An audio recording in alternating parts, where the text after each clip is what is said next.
Welcome to another playthrough with me, Paul Darcy, and this is Resident Evil, the deck building game. Now, I do have all the expansions for this. I think there's a total of 5, but I'm using all the cards and stuff from the base game right now. And I have a single player variation that I like to use as sort of a timer, and we'll get to that in a minute.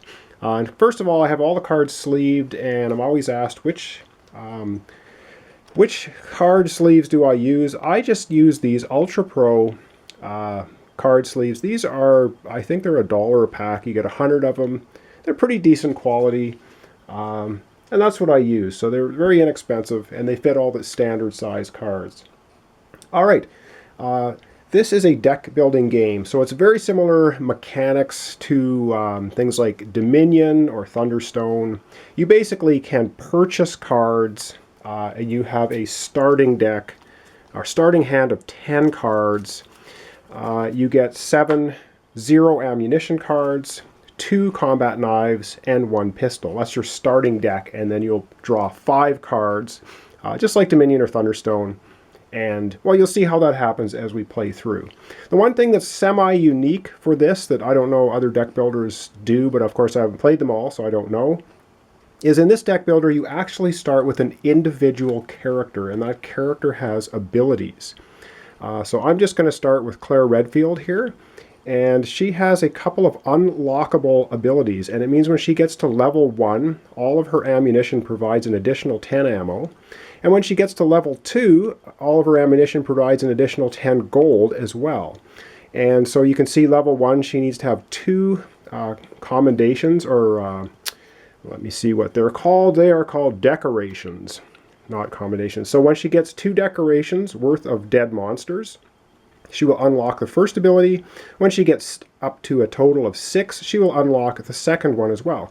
So, and there are quite a few characters. They're all from the Resident Evil computer games. I think either Resident Evil 4 or Resident Evil 5. And that's where all the artwork comes from. So I'm just going to run down... Oh, and now I will talk about my variant. And what I use for the variant is I use the Infection deck. There's an Infection deck you get with the Infection expansion. Basically, there are 17 cards in the Infection deck that have a damage marker in the bottom left-hand corner. It's either 5 or 10. And then there are a bunch of Infection cards that have no damage markers on them. What I like to do to use these as a timer is I take the 17 and I add 8 if I'm playing 1 player. If you're playing with 2 players, and I always play this co-op as well, then I add 5 more of the Infection cards that have no damage. If you play 3, add another 5. If you play with all 4 players in the game, then you just add the entire Infection deck. And what I do with that is one of the optional things you can do on your turn is you can explore the mansion, which is basically looking for either some items or fighting the monsters. And what I do is if I do not opt to go into the mansion, or I cannot, because you must have some sort of weapon to do it, then I draw one of these Infection cards. And I basically lose the game if I go to draw an Infection card and I can't, I will lose the game. And also you lose the game if your health goes to 0. But there's another mechanic in the game. If your health actually drops to 0 or less, you're knocked out for a turn. And when you come back, you get something that is a minus 20 marker. It's a permanent minus 20 marker on your character, which means they've been grievously wounded, but they're still in the game. And of course, when you get to 0 enough times, you will not be able to come back sort of from the knocked out condition, and you will lose. So that's a brief overview. I'm going to just quickly go through the cards that are either basic cards or purchasable in the game. And then next episode, I will get right into starting the game. So let's take a look at the cards that can be purchased, talk a little bit about the Mansion deck, and next time we'll get right into it. Okay, so to have a look at all of the cards that are going to be available in the game, First up, we have the basic zero cost ammo 10 card. And what this card basically means is it gives you 10 ammunition for your weapons and 10 gold. And it gives you both of them when you play it. So it's not like you can only use it for either ammo or gold. You actually get both. And the zero ammunition card, I believe this was from Mercenaries expansion pack, lets you trash this card, which means dump it right out of the game. And put it back. Actually, trashing in this game puts it back out to be purchased again. And it will give you an extra 10 ammo if you, or sorry, 10 gold if you do that. So that's the zero ammo card. There's a 30 cost ammo card. And it will give you 20 ammunition, 20 gold. And this one says when you defeat one of the infected, which is a monster in the mansion, you can trash one of these cards and upgrade it to the 30 ammo card, which is now what we're going to look at here. And the 30 ammo card has a gold cost of 60 to purchase. Gives you 30 ammunition and 30 gold. Pretty standard stuff, kind of like the gold in Dominion. Now we have our basic combat knife. It does not require any ammunition, of course. It's a knife, and it will do 5 damage. It's pretty basic ability. And then we have the pistol.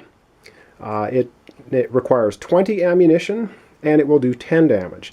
Now, you start the game with 7 zero ammo cards, 1 pistol, and 2 combat knives. So that's your deck of 10. Now, for this game, we can also purchase a bolt-action rifle. It will require 50 ammunition, but it will do 20 damage. And when you use this card or play it to go into the mansion, it says you reveal the top card of your inventory, and if it costs 40 or more, this weapon gets plus 30 damage. So it's pretty decent if you have some high-powered cards in your hand. Now we have the assault machine gun, kind of like a little Uzi thing. It costs 30. It requires 40 ammunition, does 20 damage. Next weapon we have is a grenade, and all of the text here pretty much applies to multiplayer games, player versus player or mercenary mode, so we just ignore that. It's basically zero ammunition, does 15 damage, so it goes away. You trash it when you use it, basically it blows up. It's a grenade. Next we have the pump action shotgun. 40 ammunition, does 25 damage. It allows you to get +1 explore, so you could explore the mansion twice in one turn. And we'll get into all these detailed rules as we play. So next we have the handgun, the 6-shooter, which is a very powerful handgun. It takes 50 ammunition, does 50 damage. However, its cost is 90 gold, so it will take a while in the game before you can purchase that. Now we get to the action cards. And I'll mention here, you can do 1 action, 1 buy, and 1 explore on your turn. It's basically how it works. And these cards, these action cards, let you do bonus things. So we'll just go through them. This is called Umbrella Corporation. And you read these cards, you do what's on the bottom of the card first, and then you deal with the text. Kind of backwards. You'd think you would do the text first, but you actually do the what's on the bottom first, then you do the text. So this one costs 50 gold. It lets you draw 2 cards, and you get +1 action. And then after you draw your 2 cards, then you'll get +1 action. Then you can move a card from your hand to the top of your inventory. Your inventory is basically your draw deck. So that's Umbrella Corporation.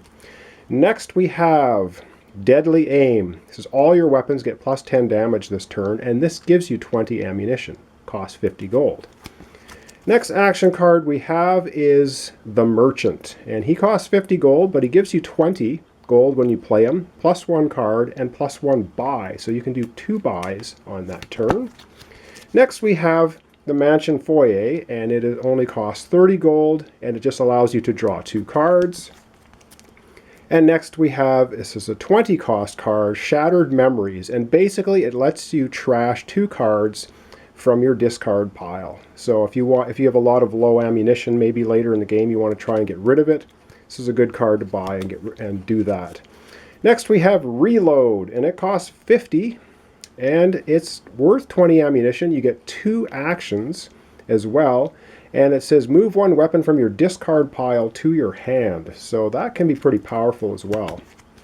And lastly, I think, not quite lastly, we have a 70 cost card. This one's called Escape from the Dead City.